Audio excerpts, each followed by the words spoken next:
Audit Tuesday is honored this week to be joined by Malcolm Harkeins, who has held chief security and privacy offices at premier enterprises like Intel and Cylance.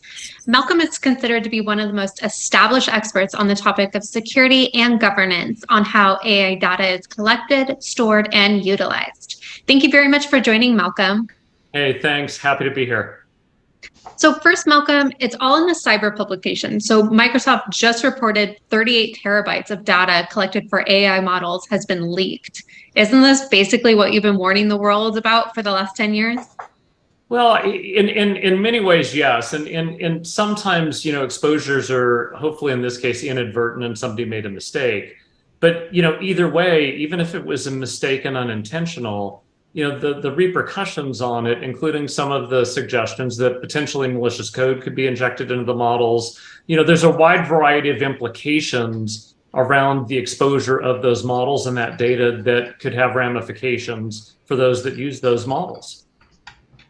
So you're constantly lecturing on the importance of governance in the practice of AI data collection and storage. So why are companies still so sloppy in the practice around AI data? Well, I'd go slop in, slop out. You could argue that there's been sloppiness in data collection even previous to AI and ML. I think what's ended up happening, if you think of even the evolution of what we were talking about 15 plus years ago, big data and analytics, right? That then drove into machine learning and artificial intelligence. People think of data as just this thing, let's gather more, which to some extent we need to. To some extent, there's a level of what I'll say toxicity to data. When you start playing with it and aggregating it and twisting it and turning it in different ways, in some sense, we should probably think of it like we're playing with chemistry kit, and we might create some unintentional side effects that could cause damage to people, or inferences that we might not intend, but again, could cause issues, let alone the aggregation of all that data. There's an aggregate impact. When you're collecting one piece of data at a time, the individual piece of data itself may not have the same materiality of impact, but when you aggregate data, the value of it grows, the implications of it grows, the damage it can do grows.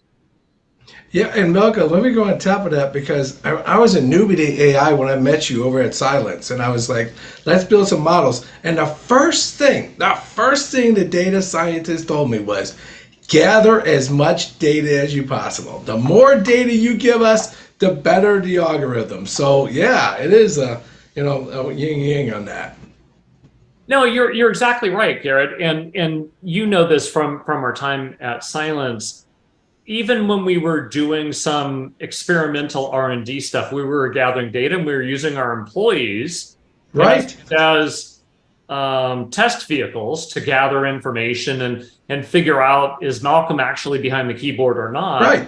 Because there was things that we couldn't technically easily control for, we had all the people working on that project sign a code of conduct that I wrote with the legal team so that we could hold them accountable and have them live up to a standard of integrity, because you knew eventually they'd end up on a slippery slope. I just wanted them, as soon as they realized it, to stop, ask for help, because if they swept it under the rug or kept going, we would magnify the potential risk implications to the company.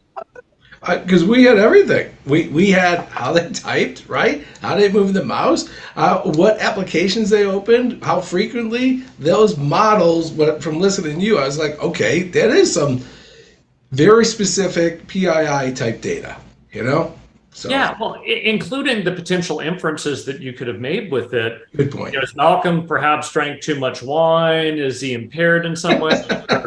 or perhaps is Malcolm having some tremors in his hand that could be the signal of a health issue? So there was interesting. Those patterns turned a slightly different way could create other inferences that have other implications.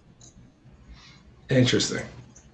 So what would you say the ramifications of this exfiltrated data are? So to both the company and the people involved? Well, whether or not it was exfiltrated, I don't know. We've just reported that, they reported that a researcher was able to access it, and they followed, responsible vulnerability disclosures and took care of it pretty quickly from everything I've read. So I think the implications, though, really depend upon the data set and the ML model. On the one hand, if there's a data set that, let's say, was being used for research for drug interactions prior to, having surgery, well, okay, there's a lot of potential privacy implications of data that has that type of stuff. And there are, pharmaceuticals and hospitals using AI and ML models to do that. On the other hand, if you could inject things into the models, into the gray space in there, and embed malicious code into the models or poison the models in some way, again, you have an integrity issue with the model itself, and the model could be a distribution mechanism for malicious code. So like I said, depending upon, really not only the data, but what you could have done to the data, there could be a wide variety of impacts and ripple effects. Can you go into poisoning data a little? Because that is, a lot of outsiders and myself sometimes struggle with that. Like, they're like, well, it's just data. How can you poison data? Well, I mean, think about it. If I weight a certain data set, I can introduce a bias. If I introduce a bias, I can change the model output. So you can poison the data in a way that causes it to tilt in a particular direction. I mean, just think of the geopolitical environment we're in. Think of the election issues and the abuse of social media that occurred in some cases by nation states and others. So that was actually leveraging the models and poisoning them to some extent by introducing data to it that it's learning from. I mean, heck, it was only if it was 5, 6, 7 years ago, I can't remember the exact date, that Microsoft had released a kind of chat bot. Well, Yeah. Within a few days, it was spewing, let's say, some unfavorable verbiage back to people because people started playing with it and it started picking up that language in response, right? So, there's different ways you can poison it, but, it can affect the integrity of the output if that data poisoning isn't managed, is not detected. And I can tell you right now, because actually there's been research, again, from some other former Silence folks. The Hidden Layer team had produced some research earlier this year or late last year that, again, some pre-trained models that are in the public venue that people are just grabbing and going have already been poisoned. Wow. Yeah. No, and that's what I got from one of your talks. I mean, I never really thought about it, that you can really bias a model, which makes sense because the AI guys have told me, said straight out, Garrett, the output of this model will be the data you give me. So if I can skew the data, then the output can be tangential to what it actually would be. Yep, absolutely. All right. So, Malcolm, the governance around AI is key. So the work involved monitoring who we got the data from, how we collect this data, how we store, and who gets to see this data. Am I right in that? Yeah, I think there's a lot of it. There's where did the data come from? Do you have the rights to use it? So there's some gray space in that because some people are just grabbing data that's on the internet, right?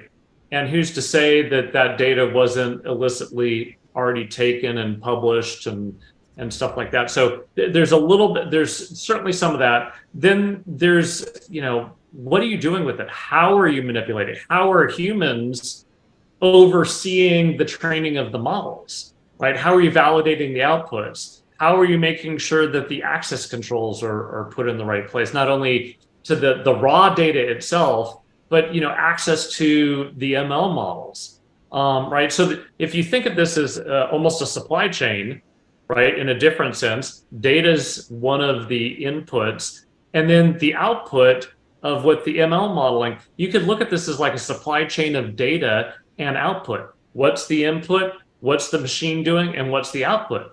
And all along that path, you have to have a level of integrity, security, governance, compliance, attestation to things to make yourself and others feel comfortable that it's trustworthy. Yeah, can you go a little for the audience, the training of the models? Because I always have to remind myself, you start with a model, right?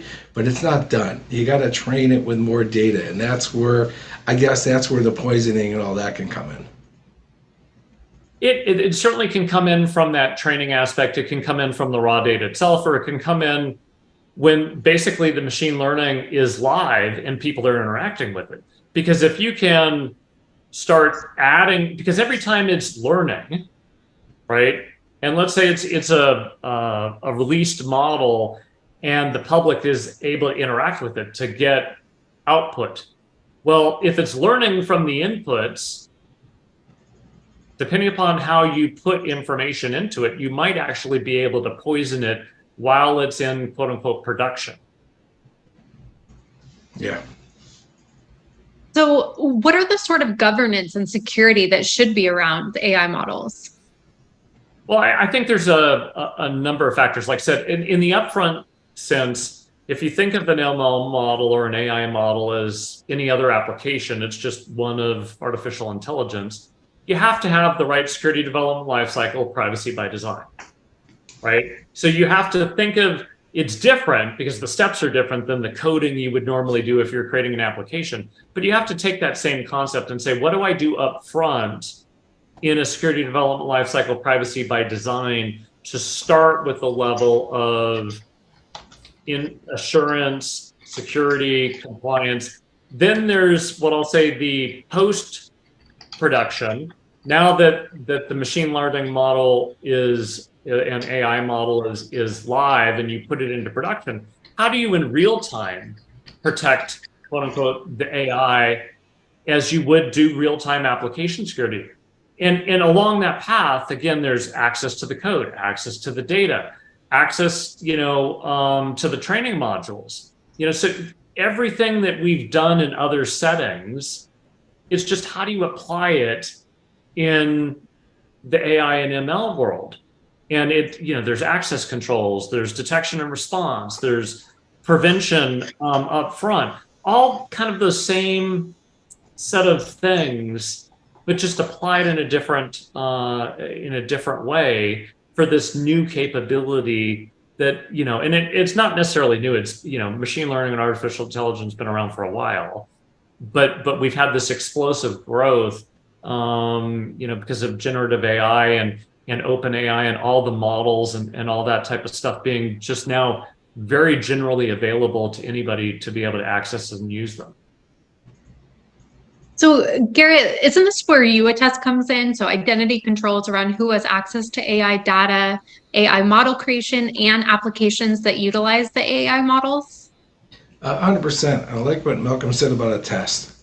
This is the world. And this is where, even myself in my first 20 years of my career, because I was building products, but I didn't build much governance into them, is there are rules? Great. The IAM manager, in the case of this data, right? The person who's growing the data, he made permissions.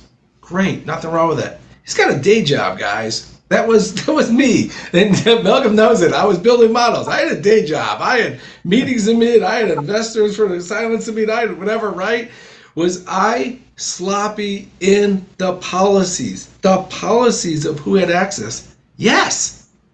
Straight out, y'all. That's why Malcolm came in and said, okay, we have to, have the people who have the data sign off. You have to quantify, Garrett, who has the data, right? That's where all this stuff comes in.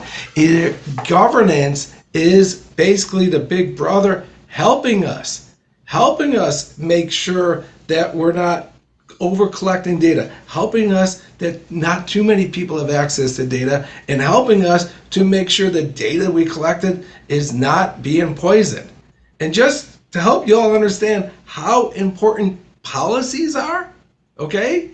So think of those poor casinos that we all fly over or go to, right? Okay, yes, they hacked the 2FA, but the policy that was changed was the IAM was redirected to a new IDP that allowed any authentication. Shouldn't there always be attestation attestation of important policies. And that's the case of your casinos, but attestation in who has access and who has access and who is allowed to feed into the data for these AI models. That's where UAttest comes in, and that's what attestation, why it's so important. Perfect. So Malcolm, we'll give you the last word on your thoughts around the controls around AI data and how people can reach you and find your writings. Yeah, well, I think again, there's a criticality depending upon the data. You know, if you're doing healthcare data, if the outputs are directing, you know, fraud controls for a bank, you know, and those could be poisoned, manipulated, leaked, whatever. Again, you're creating a material impact to that bank and stuff like that. So you really have to look at the machine learning, artificial intelligence capabilities, and where there's implications and who is going to be damaged because of that implication. And then based upon that, you know, you have to put in place the proper controls. And in some cases, you're going to run fast and say, hey, there's no material impact to customers. There's no material impact to the business. We're learning, yeah, we might have some brand damage, but it's not going to, you know, materially impact the company or hurt anybody in any substantial form. Okay, great. Run fast, run a little bit loose. But where you're doing things that could have an impact to others and certainly your company, you really need to dial in the controls and dial them in appropriately. And as Garrett said, some of that's going to be policy. And I'll you know, reaffirm what we did at Silence. Have your data scientists have a code of conduct for them. They're going to be experimenting. You want them to experiment, but you also want them to realize what their responsibilities and obligations are. And then, like I said, all along the way, you got to do the security development lifecycle. You've got to do access controls. You've got to do real-time protection of those models. Because if you don't do it soup to nuts, you might be practicing what I'll say responsible AI in the way in which people are doing it with this hand-wavy stuff, but you won't have responsible or trustworthy AI unless you have security. You can do all the ethical things up front, right? You can validate that it was lawful. You can do some technical robust tests, but if you don't do real-time protection of the access of the models themselves, you're going to end up on a slippery slope, and it's going to impact either your company or somebody else. Perfect. Thank you so much for your time today, Malcolm. We really appreciate it. And then we at UAttest can be reached at uattest.com or just write us at info@uattest.com. Thank you so much again. Thanks, Garrett. And thanks a lot, Malcolm. Fantastic stuff. All the best.